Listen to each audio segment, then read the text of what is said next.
I had called upon my friend Sherlock Holmes upon the second morning after Christmas, with the intention of wishing him the compliments of the season. He was lounging upon the sofa in a purple dressing gown, a pipe rack within his reach upon the right, and a pile of crumpled morning papers, evidently newly studied, near at hand. Beside the couch was a wooden chair, and on the angle of the back hung a very seedy and disreputable hard felt hat, much the worse for wear, and cracked in several places. A lens and a forceps lying upon the seat of the chair suggested that the hat had been suspended in this manner for the purpose of examination. "You are engaged," said I. "Perhaps I interrupt you." "Not at all. I am glad to have a friend with whom I can discuss my results. The matter is a perfectly trivial 1 inch." He jerked his thumb in the direction of the old hat. "But there are points in connection with it which are not entirely devoid of interest and even of instruction."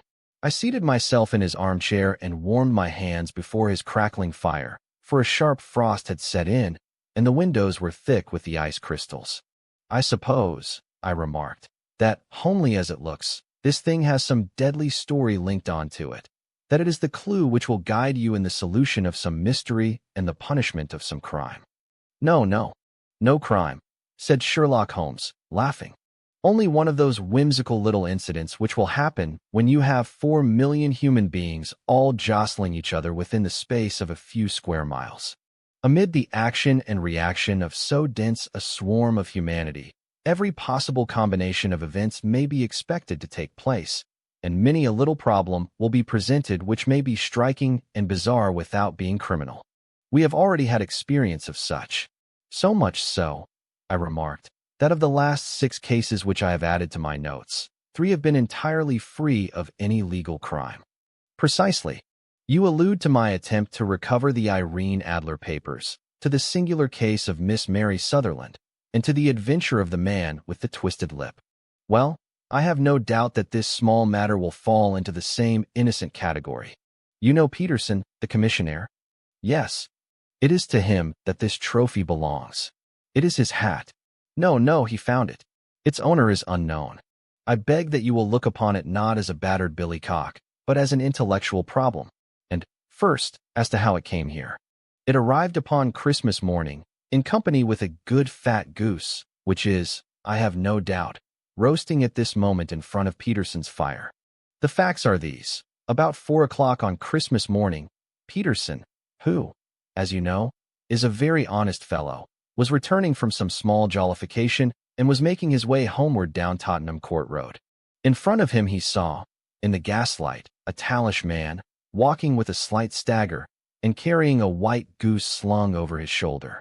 As he reached the corner of Goose Street, a row broke out between this stranger and a little knot of roughs.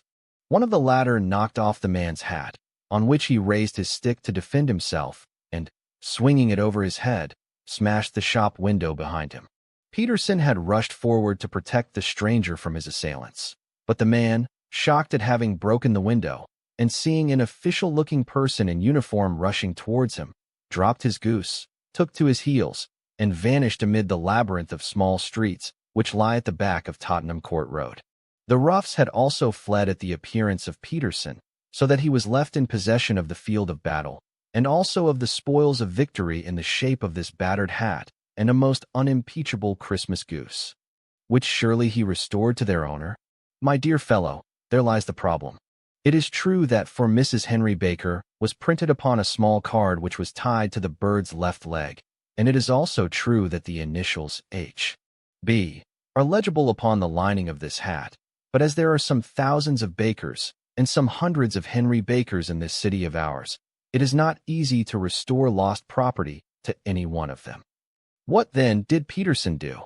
He brought round both hat and goose to me on Christmas morning, knowing that even the smallest problems are of interest to me. The goose we retained until this morning, when there were signs that, in spite of the slight frost, it would be well that it should be eaten without unnecessary delay. Its finder has carried it off, therefore, to fulfill the ultimate destiny of a goose, while I continue to retain the hat of the unknown gentleman who lost his Christmas dinner. Did he not advertise? No. Then, what clue could you have as to his identity? Only as much as we can deduce. From his hat. Precisely. But you are joking. What can you gather from this old battered felt? Here's my lens. You know my methods. What can you gather yourself as to the individuality of the man who has worn this article? I took the tattered object in my hands and turned it over rather ruefully. It was a very ordinary black hat of the usual round shape, hard and much the worse for wear. The lining had been of red silk, but was a good deal discolored. There was no maker's name, but, as Holmes had remarked, the initials H.B. were scrawled upon one side. It was pierced in the brim for a hat securer, but the elastic was missing. For the rest, it was cracked, exceedingly dusty, and spotted in several places, although there seemed to have been some attempt to hide the discolored patches by smearing them with ink. "I can see nothing," said I, handing it back to my friend. "On the contrary, Watson, you can see everything. You fail, however, to reason from what you see. You are too timid in drawing your inferences. Then, pray tell me what it is that you can infer from this hat." He picked it up and gazed at it in the peculiar introspective fashion which was characteristic of him. "It is perhaps less suggestive than it might have been," he remarked. "And yet there are a few inferences which are very distinct, and a few others which represent at least a strong balance of probability.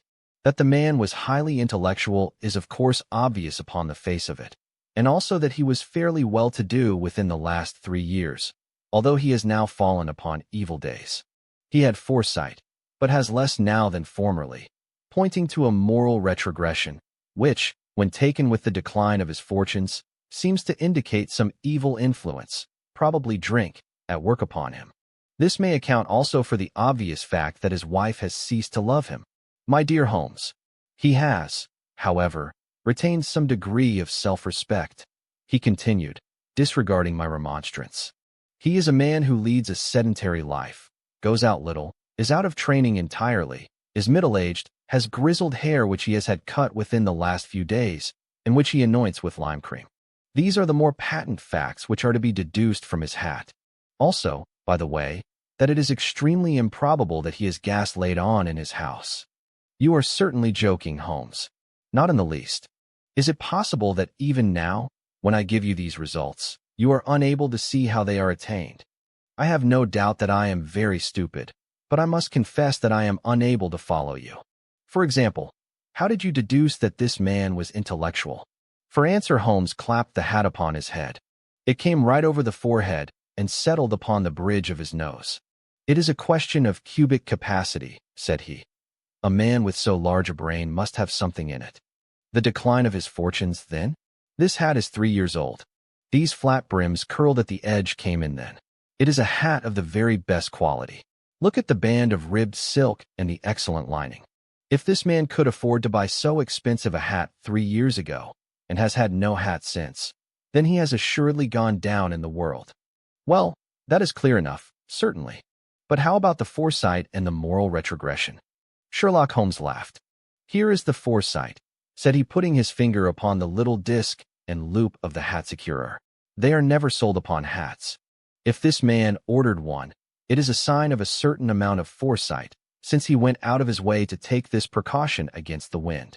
But since we see that he has broken the elastic and has not troubled to replace it, it is obvious that he has less foresight now than formerly, which is a distinct proof of a weakening nature.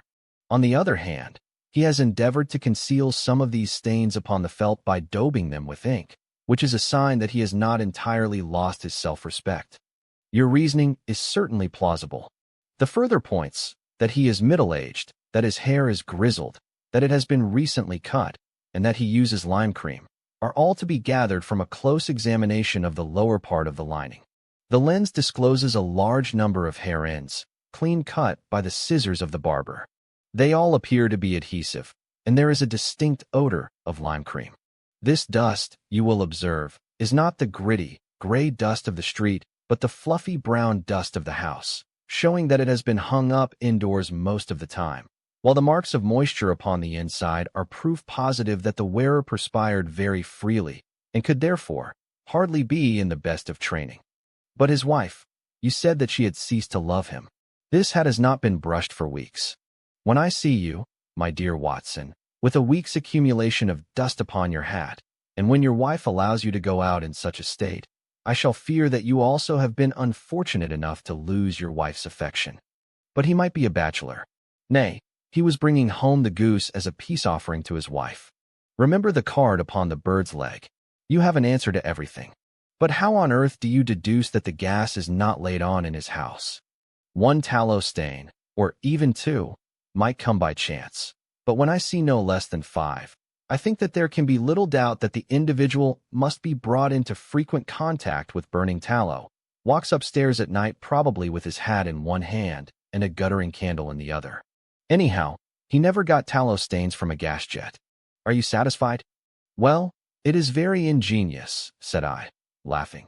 But since, as you said just now, there has been no crime committed and no harm done save the loss of a goose, all this seems to be rather a waste of energy. Sherlock Holmes had opened his mouth to reply when the door flew open and Peterson, the commissionaire, rushed into the apartment with flushed cheeks and the face of a man who was dazed with astonishment. "The goose, Mr. Holmes." "The goose, sir," he gasped. What of it then?" "Has it returned to life and flapped off through the kitchen window?" Holmes twisted himself round upon the sofa to get a fairer view of the man's excited face. "See here, sir. See what my wife found in its crop." He held out his hand and displayed upon the center of the palm a brilliantly scintillating blue stone, rather smaller than a bean in size, but of such purity and radiance that it twinkled like an electric point in the dark hollow of his hand. Sherlock Holmes sat up with a whistle. "By Jove, Peterson," said he, "this is treasure trove indeed. I suppose you know what you have got." "A diamond, sir?" "A precious stone. It cuts into glass as though it were putty. It's more than a precious stone. It is the precious stone, not the Countess of Morcar's Blue Carbuncle." I ejaculated. "Precisely so. I ought to know its size and shape, seeing that I have read the advertisement about it in the Times every day lately. It is absolutely unique, and its value can only be conjectured, but the reward offered of £1,000 is certainly not within a 20th part of the market price." £8,000. Great Lord of mercy! The commissionaire plumped down into a chair and stared from one to the other of us. "That is the reward, and I have reason to know that there are sentimental considerations in the background which would induce the Countess to part with half her fortune if she could but recover the gem. It was lost, if I remember aright, at the Hotel Cosmopolitan," I remarked. "Precisely so, on December 22nd, just 5 days ago. John Horner, a plumber, was accused of having abstracted it from the lady's jewel case. The evidence against him was so strong that the case has been referred to the assizes. I have some account of the matter here, I believe." He rummaged amid his newspapers, glancing over the dates, until at last he smoothed one out, doubled it over, and read the following paragraph. "Hotel Cosmopolitan Jewel Robbery. John Horner, 26, plumber, was brought up upon the charge of having upon the 22nd inst.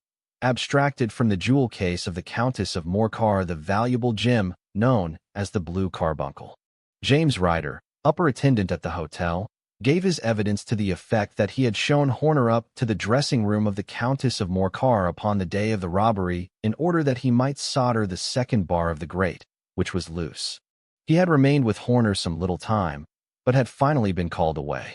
On returning, he found that Horner had disappeared, that the bureau had been forced open, and that the small morocco casket in which, as it afterwards transpired, the Countess was accustomed to keep her jewel, was lying empty upon the dressing-table. Ryder instantly gave the alarm, and Horner was arrested the same evening, but the stone could not be found either upon his person or in his rooms. Catherine Cusack, maid to the Countess, deposed to having heard Ryder's cry of dismay on discovering the robbery, and to having rushed into the room, where she found matters as described by the last witness.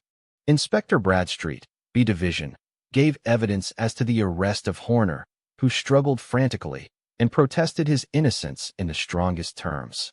Evidence of a previous conviction for robbery having been given against the prisoner, the magistrate refused to deal summarily with the offense, but referred it to the assizes. Horner, who had shown signs of intense emotion during the proceedings, fainted away at the conclusion and was carried out of court.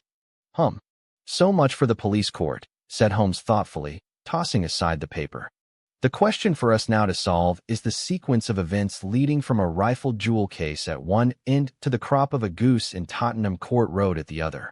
You see, Watson, our little deductions have suddenly assumed a much more important and less innocent aspect. Here is the stone.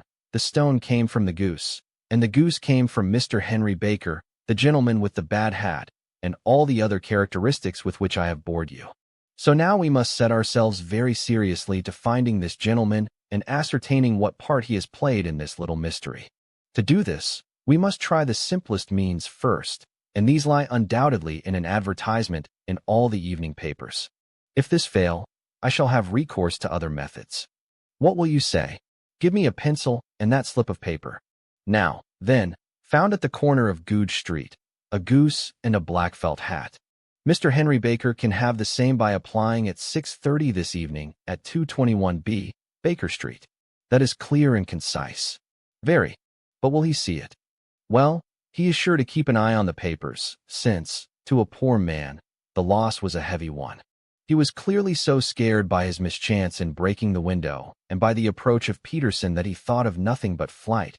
But since then he must have bitterly regretted the impulse which caused him to drop his bird. Then, again, the introduction of his name will cause him to see it, for everyone who knows him will direct his attention to it. Here you are, Peterson, run down to the advertising agency and have this put in the evening papers. In which, sir?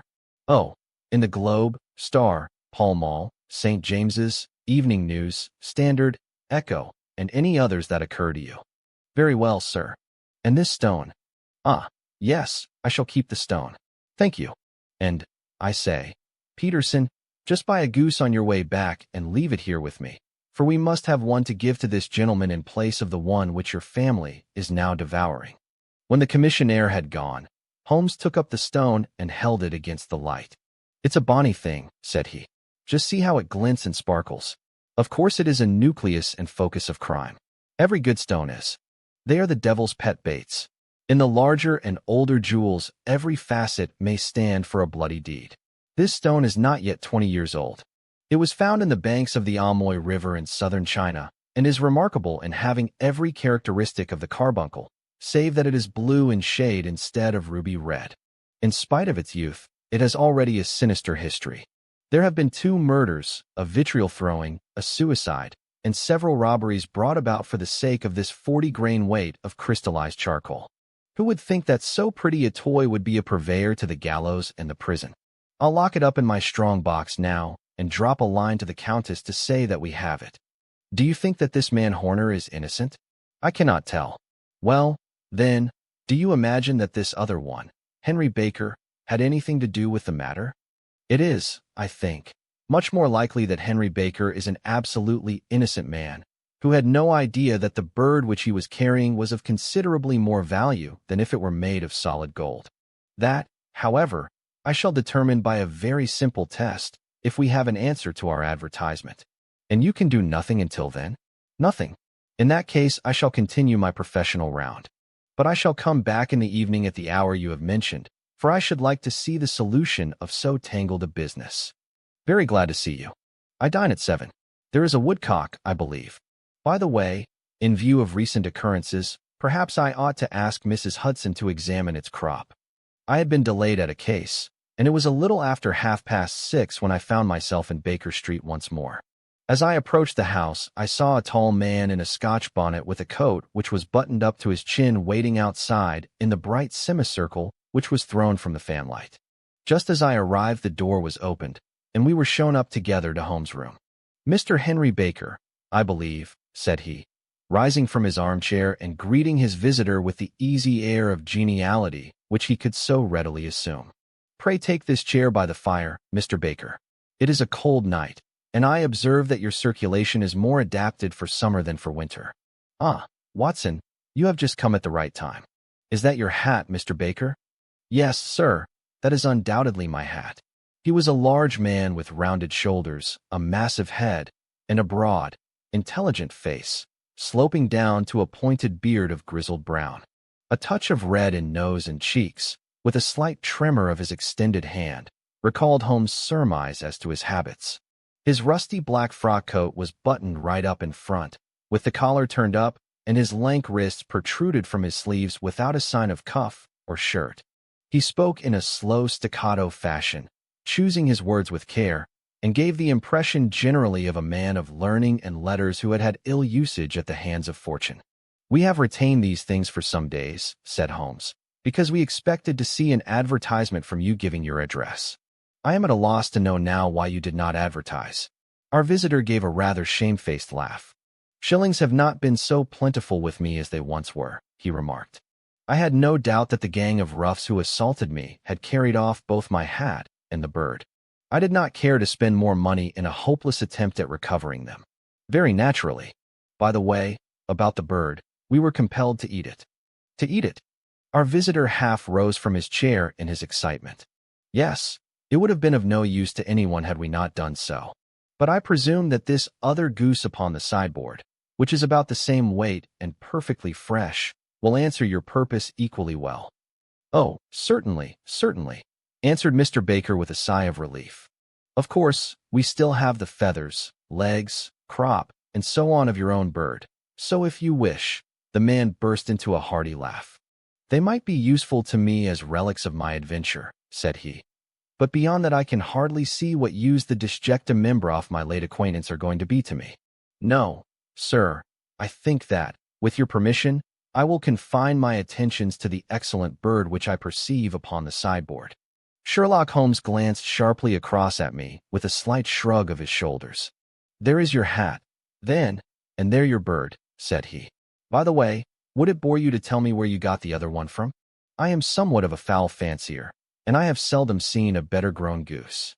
"Certainly, sir," said Baker, who had risen and tucked his newly gained property under his arm. "There are a few of us who frequent the Alpha Inn, near the museum. We are to be found in the museum itself during the day, you understand. This year our good host, Windigate by name, instituted a goose club, by which, on consideration of some few pence every week, we were each to receive a bird at Christmas. My pence were duly paid, and the rest is familiar to you. I am much indebted to you, sir, for a Scotch bonnet is fitted neither to my years nor my gravity." With a comical pomposity of manner, he bowed solemnly to both of us and strode off upon his way. "So much for Mr. Henry Baker," said Holmes when he had closed the door behind him. "It is quite certain that he knows nothing whatever about the matter. Are you hungry, Watson?" "Not particularly." "Then I suggest that we turn our dinner into a supper and follow up this clue while it is still hot." "By all means." It was a bitter night, so we drew on our ulsters and wrapped cravats about our throats. Outside, the stars were shining coldly in a cloudless sky, and the breath of the passers-by blew out into smoke like so many pistol shots. Our footfalls rang out crisply and loudly as we swung through the Doctor's Quarter, Wimpole Street, Harley Street, and so through Wigmore Street into Oxford Street. In a quarter of an hour we were in Bloomsbury at the Alpha Inn, which is a small public house at the corner of one of the streets which runs down into Holborn. Holmes pushed open the door of the private bar and ordered 2 glasses of beer from the ruddy-faced, white-aproned landlord. "Your beer should be excellent if it is as good as your geese," said he. "My geese?" The man seemed surprised. "Yes. I was speaking only half an hour ago to Mr. Henry Baker, who was a member of your goose club." "Ah, yes, I see. But you see, sir, them's not our geese." "Indeed. Whose then?" "Well, I got the 2 dozen from a salesman in Covent Garden." "Indeed? I know some of them. Which was it?" "Breckenridge is his name." "Ah, I don't know him." "Well, here's your good health, landlord, and prosperity to your house. Good night. Now for Mr. Breckenridge," he continued, buttoning up his coat as we came out into the frosty air. "Remember, Watson, that though we have so homely a thing as a goose at one end of this chain, we have at the other a man who will certainly get 7 years penal servitude unless we can establish his innocence. It is possible that our inquiry may but confirm his guilt, but, in any case, we have a line of investigation which has been missed by the police, and which a singular chance has placed in our hands. Let us follow it out to the bitter end. Faces to the south, then, in quick march. We passed across Holborn, down Indell Street, and so through a zigzag of slums to Covent Garden Market. One of the largest stalls bore the name of Breckenridge upon it, and the proprietor, a horsey-looking man, with a sharp face and trim side whiskers, was helping a boy to put up the shutters. "Good evening." "It's a cold night," said Holmes. The salesman nodded and shot a questioning glance at my companion. "Sold out of geese, I see," continued Holmes, pointing at the bare slabs of marble. "Let you have 500 tomorrow morning." "That's no good." "Well, there are some on the stall with the gas flare." "Ah, but I was recommended to you." "Who by?" "The landlord of the Alpha." "Oh, yes. I sent him a couple of dozen. Fine birds they were, too. Now where did you get them from?" To my surprise, the question provoked a burst of anger from the salesman. "Now, then, mister," said he, with his head cocked and his arms akimbo, "what are you driving at? Let's have it straight now." "It is straight enough. I should like to know who sold you the geese which you supplied to the Alpha." "Well then, I shan't tell you." "So now, oh, it is a matter of no importance. But I don't know why you should be so warm over such a trifle." "Warm? You'd be as warm, maybe, if you were as pestered as I am. When I pay good money for a good article, there should be an end of the business. But it's where are the geese? And who did you sell the geese to? And what will you take for the geese?" One would think they were the only geese in the world, to hear the fuss that is made over them. "Well, I have no connection with any other people who have been making inquiries," said Holmes carelessly. "If you won't tell us, the bet is off, that is all. But I'm always ready to back my opinion on a matter of fowls, and I have a fiver on it that the bird I ate is country bred." "Well, then, you've lost your fiver, for it's town bred," snapped the salesman. "It's nothing of the kind. I say it is. I don't believe it. Do you think you know more about fowls than I, who have handled them ever since I was a nipper? I tell you, all those birds that went to the Alpha were town bred. You'll never persuade me to believe that. Will you bet, then? It's merely taking your money, for I know that I am right. But I'll have a sovereign on with you, just to teach you not to be obstinate." The salesman chuckled grimly. "Bring me the books, Bill," said he. The small boy brought round a small, thin volume, and a great, greasy-backed one, laying them out together beneath the hanging lamp.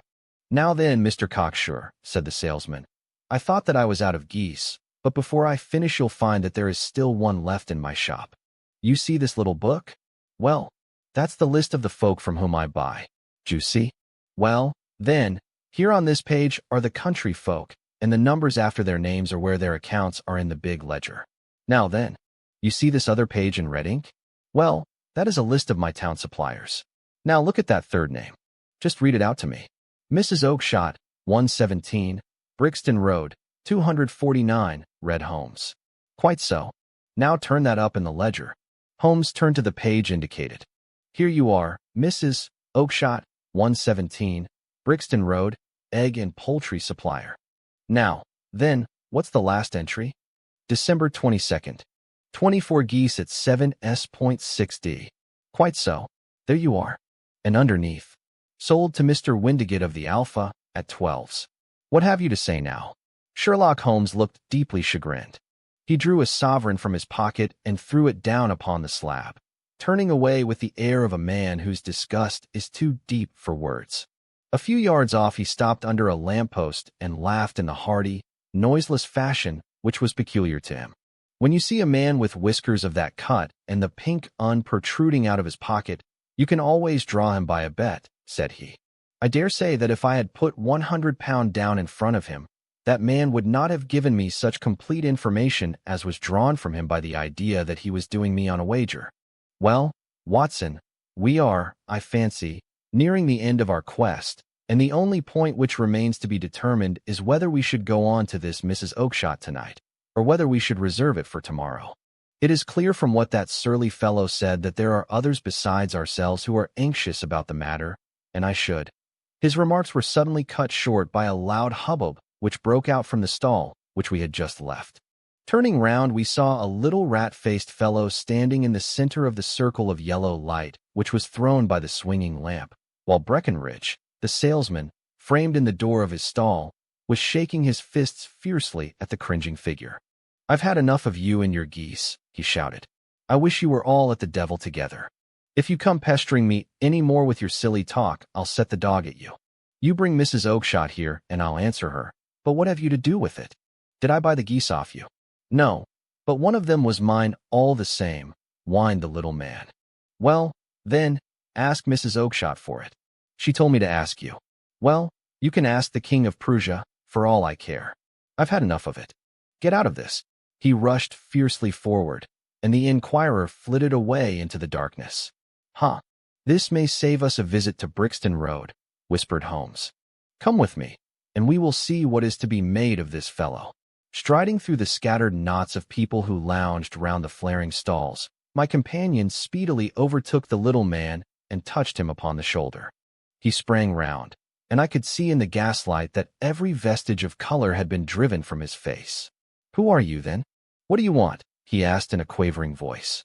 You will excuse me, said Holmes blandly, but I could not help overhearing the questions which you put to the salesman just now.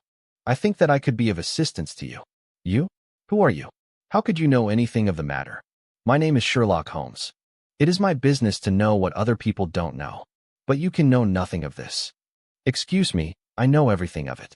You are endeavoring to trace some geese which were sold by Mrs. Oakshott, of Brixton Road, to a salesman named Breckenridge, by him in turn to Mr. Windigate, of the Alpha, and by him to his club, of which Mr. Henry Baker is a member.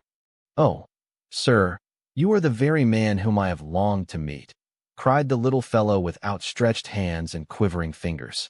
I can hardly explain to you how interested I am in this matter. Sherlock Holmes hailed a four-wheeler which was passing. In that case, we had better discuss it in a cozy room rather than in this windswept marketplace, said he. But pray tell me, before we go farther, who it is that I have the pleasure of assisting. The man hesitated for an instant. My name is John Robinson, he answered with a sidelong glance. No, the real name, said Holmes sweetly. It is always awkward doing business with an alias. A flush sprang to the white cheeks of the stranger.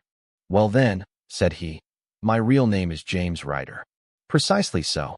Head attendant at the Hotel Cosmopolitan. Pray step into the cab, and I shall soon be able to tell you everything which you would wish to know. The little man stood glancing from one to the other of us with half-frightened, half-hopeful eyes, as one who is not sure whether he is on the verge of a windfall or of a catastrophe. Then he stepped into the cab, and in half an hour we were back in the sitting-room at Baker Street. Nothing had been said during our drive, but the high, thin breathing of our new companion, and the claspings and unclaspings of his hands, spoke of the nervous tension within him. Here we are, said Holmes cheerily as we filed into the room. The fire looks very seasonable in this weather. You look cold, Mr. Ryder. Pray take the basket chair. I will just put on my slippers before we settle this little matter of yours. Now then, you want to know what became of those geese? Yes, sir. Or rather, I fancy, of that goose. It was one bird, I imagine, in which you were interested, white, with a black bar across the tail. Ryder quivered with emotion. Oh, sir, he cried. Can you tell me where it went to? It came here. Here. Yes, and a most remarkable bird it proved. I don't wonder that you should take an interest in it. It laid an egg after it was dead, the bonniest, brightest little blue egg that ever was seen. I have it here in my museum. Our visitor staggered to his feet and clutched the mantelpiece with his right hand. Holmes unlocked his strongbox and held up the Blue Carbuncle, which shone out like a star, with a cold, brilliant, many-pointed radiance. Ryder stood glaring with a drawn face, uncertain whether to claim or to disown it. The game's up, Ryder, said Holmes quietly. Hold up, man, or you'll be into the fire. Give him an arm back into his chair, Watson. He's not got blood enough to go in for felony with impunity. Give him a dash of brandy. So, now he looks a little more human. What a shrimp it is, to be sure. For a moment he had staggered and nearly fallen, but the brandy brought a tinge of color into his cheeks, and he sat staring with frightened eyes at his accuser. I have almost every link in my hands, and all the proofs which I could possibly need, so there is little which you need tell me. Still, that little may as well be cleared up to make the case complete. You had heard, Ryder, of this blue stone of the Countess of Morkers? It was Catherine Cusack who told me of it, said he in a crackling voice. I see, her ladyship's waiting maid. Well, the temptation of sudden wealth so easily acquired was too much for you, as it has been for better men before you, but you were not very scrupulous in the means you used. It seems to me, Ryder, that there is the making of a very pretty villain in you. You knew that this man Horner, the plumber, had been concerned in some such matter before, and that suspicion would rest the more readily upon him. What did you do, then? You made some small job in my lady's room. You and your Confederate Cusack, and you managed that he should be the man sent for. Then, when he had left, you rifled the jewel case, raised the alarm, and had this unfortunate man arrested. You then, Ryder threw himself down suddenly upon the rug and clutched at my companion's knees. For God's sake, have mercy, he shrieked. Think of my father, of my mother. It would break their hearts. I never went wrong before. I never will again. I swear it. I'll swear it on a Bible. Oh, don't bring it into court. For Christ's sake, don't. Get back into your chair, said Holmes sternly. It is very well to cringe and crawl now, but you thought little enough of this poor Horner in the dock for a crime of which he knew nothing. I will fly, Mr. Holmes. I will leave the country, sir. Then the charge against him will break down. We will talk about that. And now let us hear a true account of the next act. How came the stone into the goose, and how came the goose into the open market? Tell us the truth, for there lies your only hope of safety. Ryder passed his tongue over his parched lips. I will tell you it just as it happened, sir, said he. When Horner had been arrested, it seemed to me that it would be best for me to get away with the stone at once, for I did not know at what moment the police might not take it into their heads to search me and my room. There was no place about the hotel where it would be safe. I went out, as if on some commission, and I made for my sister's house. She had married a man named Oakshott and lived in Brixton Road, where she fattened fowls for the market. All the way there every man I met seemed to me to be a policeman or a detective, and, for all that it was a cold night, the sweat was pouring down my face before I came to the Brixton Road. My sister asked me what was the matter and why I was so pale, but I told her that I had been upset by the jewel robbery at the hotel. Then I went into the backyard and smoked a pipe and wondered what it would be best to do. I had a friend once called Maudsley who went to the bad and has just been serving his time in Pentonville. One day he had met me and fell into talk about the ways of thieves and how they could get rid of what they stole. I knew that he would be true to me, for I knew one or two things about him. So I made up my mind to go right on to Kilburn, where he lived, and take him into my confidence. He would show me how to turn the stone into money, but how to get to him in safety. I thought of the agonies I had gone through in coming from the hotel. I might at any moment be seized and searched, and there would be the stone in my waistcoat pocket. I was leaning against the wall at the time and looking at the geese which were waddling about round my feet, and suddenly an idea came into my head which showed me how I could beat the best detective that ever lived. My sister had told me some weeks before that I might have the pick of her geese for a Christmas present, and I knew that she was always as good as her word. I would take my goose now, and in it I would carry my stone to Kilburn. There was a little shed in the yard, and behind this I drove one of the birds, a fine big one, white, with a barred tail.